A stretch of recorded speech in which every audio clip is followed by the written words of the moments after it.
வணக்கம். மகர ராசிக்காரர்களுக்கு இந்த 2025ஆம் ஆண்டு என்ன நடக்குங்கிறத, இந்த வருஷம் ஃபுல்லா என்ன நடக்கும் அப்படிங்கிறத பார்க்கலாங்க. மகர ராசிக்காரர்கள் பார்த்தீங்கன்னா ஏழரை சனி முடிய போகுதுங்க. விடியலை நோக்கி கிட்ட போயிட்டீங்க. மார்ச் மாசத்தோட ஏழரை சனி முடிய போகுதுங்க.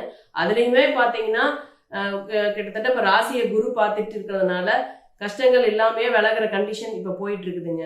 ஏழரை சனி முடிஞ்சாதான் அப்படின்னு இல்லை, குரு பார்த்துட்டு இருக்கனால உங்களுக்கு கஷ்டங்கள் முடிஞ்சிருச்சு அப்படிங்கிறத நம்ம எடுத்துக்கலாங்க. இன்னும் 22 வருஷம் ஆகுங்க மறுபடியும் திரும்ப ஏழரை சனி வர்றதுக்கு. பட்ட கஷ்டங்கள்லாம் நமக்கு எவ்வளோ அப்படிங்கிற சொல்ற அளவுக்கு இல்லாம இனி முடிய போகுது அப்படிங்கிற சந்தோஷத்துல நம்ம இந்த வருஷம் நல்லது நடக்கும் அப்படிங்கறத நம்ம பார்க்கலாங்க. இவ்வளவு நாள் பாத்தீங்கன்னா சனி 2ஆம் வீட்டுல இருந்திருப்பாருங்க. சிறு சிறு பிரச்சனைகள் குடும்பத்துல கொடுத்துருப்பாருங்க.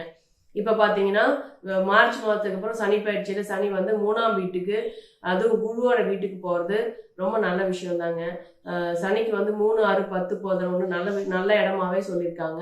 அதனால இப்போ பேர், புகழ், தைரியம், வீரியம் இதெல்லாம் நல்லபடியாவே நடக்கிறதுக்கான மகர ராசிக்காரர்களுக்கு இந்த வருஷம் உருவாகுங்க.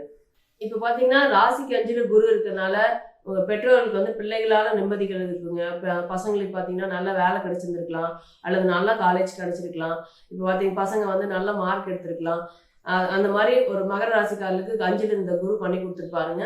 இப்பவும் குரு பயிற்சியில ராசிக்கு 6ல குரு போனாலும் வீடு வாங்கணும் வாங்கணும்னு நினைக்கிறவங்களுக்கு லோன் மூலயமா அந்த நல்ல விஷயமாவே பண்ணி கொடுப்பாருங்க. ஜூனுக்கு பிறகு குரு ராசிக்கு 6ல போறதுனால நல்ல வேலை கிடைக்குங்க. இப்போ கேம்பஸ்ல அட்டன் பண்றவங்களுக்கு நல்ல வேலை கிடைக்கும், அல்லது ஆல்ரெடி வேலைக்கு போயிட்டு இருக்கிறவங்க ஒரு நல்ல ஒரு சேலரிக்கு இன்னொரு அடுத்த போஸ்டிங் கிடைக்கிறதுக்கான வாய்ப்புகள் இருக்குங்க. குரு 6ல இருந்து 12ஆம் இடத்தை பார்த்து சுபத்துவம் பண்றதுனால வெளிநாடு வெளி மாநிலம் போய் வர்றதுக்கான வாய்ப்புகளும் சுப விரயம் செய்வதற்கான வாய்ப்புகளும் இருக்குங்க. இருக்கிற இடத்த விட்டு நகர்த்துறதுக்கான வாய்ப்புகள் இருக்குங்க. வீடு மாத்திட்டு போறதோ, அல்லது வேலை மாத்திட்டு போறதோ, அல்லது வேலை பக்கத்து மாநிலத்துல கிடைக்கிறதுக்கான வாய்ப்புகள். இந்த மாதிரி குரு 12ஆம் இடத்தை பார்க்கறதுனால இருக்கிற இடத்த விட்டு நகர்த்துவாருங்க.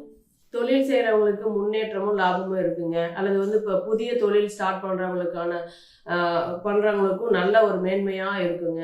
வேலை சில பேருக்கு போயிட்டு இன்னும் கிடைக்கல, அல்லது ஹோல்ல போட்டு வச்சிருக்காங்க அப்படிங்கிறவங்களுக்கு மார்ச் மாசத்துக்கு அப்புறம் நல்ல வேலை கிடைக்கிறதுக்கான வாய்ப்புகள் வருங்க. ஏழரை சனியும் முடிஞ்சு குரு 6ஆம் வீட்டுக்கு போறதுனால நல்ல வேலை கிடைக்குங்க. பங்குச்சந்தையில நல்ல லாபம் தருங்க. புதுசா இன்வெஸ்ட்மெண்ட்டும் அதுல பண்ணி வைக்கலாம், நமக்கு லாபம் தரத்துக்கான வாய்ப்புகள் இருக்குங்க. சோசியல் மீடியாவில் இருக்கிறவங்க புகழ் அடைவதற்கான வாய்ப்புகள் இந்த வருஷம் இருக்குங்க. வரும் பணத்தை வீடோ, அல்லது வீடு மனம் வாங்கி வச்சிருக்கவங்க வீடு கட்டுறதோ, அல்லது பார்த்தீங்கன்னா இன்வெஸ்ட்மெண்ட்டோ, அல்லது சேவிங்ஸ் பண்ணி வச்சுக்கிறது நல்லதுங்க. ஏழரை சனி முடிவு போறதுனால பெரிய சுப நிகழ்வுகள் எதுவும் நடந்திருக்காதுங்க. இந்த வருஷம் திருமணம் ஆகாதவங்களுக்கு திருமணம் நடக்குங்க. குழந்தை பாக்கியம் இல்லாதவங்களுக்கு குழந்தை பாக்கியம், குடும்பத்துல ஒரு மகிழ்ச்சிகரமான சுப நிகழ்ச்சிகள் நடக்க வருஷமாவே இந்த வருஷம் இருக்குங்க. குரு 10ஆம் இடத்தை பார்க்கறதுனால தொழில் செஞ்சிட்டு இருக்கிறவங்களுக்கு நல்ல லாபமும், அதே மாதிரி புதுசா தொழில் தொடங்கியவர்களுக்கும் புதிய ஆர்டர் கிடைக்கிறதுக்கான வாய்ப்புகளும் கிடைக்குங்க இந்த வருஷம். ஜூன் மாசத்துக்கு பிறகு பாத்தீங்கன்னா குரு தனம் வீட்டை பார்க்கறதுனால குடும்பத்துல மகிழ்ச்சி, கணவர் மனைவிக்கு ஒருத்தர் விட்டு கொடுத்து போறதுங்க, சுப நிகழ்ச்சிகள் நடக்கிறதுக்கான வாய்ப்புகள் இந்த வருஷம் இருக்குதுங்க. பெண்களுக்கு தாராளமான பணம் வரவும் இருக்குதுங்க. அதே மாதிரி ஜூன் மாசம் பாத்தீங்கன்னா ராகு பயிற்சி. ராகு 3ல இருந்து 2ஆம் வீட்டுக்கு வராருங்க. கேது 9ல இருந்து 8ஆம் வீட்டுக்கு போறாரு.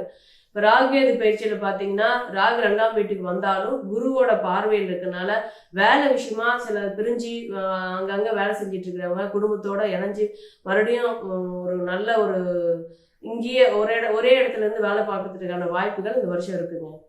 மகர ராசிக்காரர்களுக்கு இது 2025ஆம் ஆண்டு மன நிறைவாகவும் மகிழ்ச்சியாகவும் நினைத்தது நடக்கக்கூடிய வருடமாகவே இந்த வருடம் இருக்குங்க.